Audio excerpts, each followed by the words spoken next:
നമ്മൾ പല ഹനുമാൻ കോവിലുകളിലും പോകുമ്പോൾ കാണാറുണ്ട്.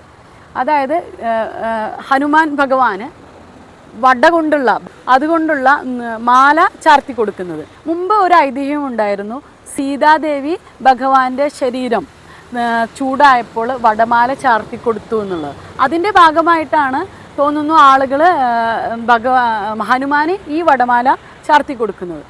എന്നാൽ ഏറെ രസം എന്താണെന്ന് വെച്ച് കഴിഞ്ഞാൽ, എല്ലാവർക്കും അറിയാം, എന്നാൽ പോലും ഞാൻ ഒരിക്കൽ കൂടി പറയുന്നു, മുമ്പ് സീതയെ രാവണൻ തട്ടിക്കൊണ്ടുപോയല്ലോ.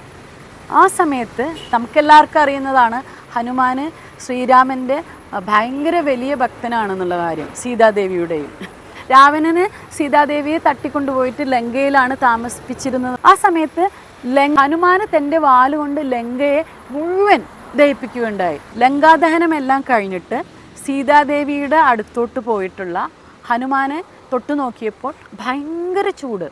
അപ്പോൾ തൻ്റെ അമ്മയുടെ സ്ഥാനത്തായിട്ടാണ് സീതാദേവീനെ ഹനുമാൻ കാണുന്നത്. അപ്പോൾ എന്താണ് തൻ്റെ മകൻ്റെ ശരീരം മുഴുവൻ ചുട്ടുകൊള്ളുന്നതെന്ന് ഓർത്തിട്ട് അതിൻ്റെ വിഷമത്തിൽ ആ ചൂട് ശമിപ്പിക്കാനായിട്ട് വടവൃക്ഷത്തിൻ്റെ വള്ളി സീതാദേവി എടുത്തിട്ട് തൻ്റെ മകന് ചാർത്തി കൊടുത്തു.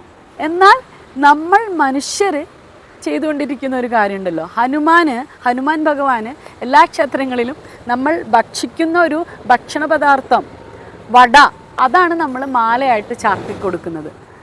ഇതാണ് പലപ്പോഴും നടന്നുകൊണ്ടിരിക്കുന്നത് വൈരുദ്ധ്യം എന്ന് പറയുന്നത്.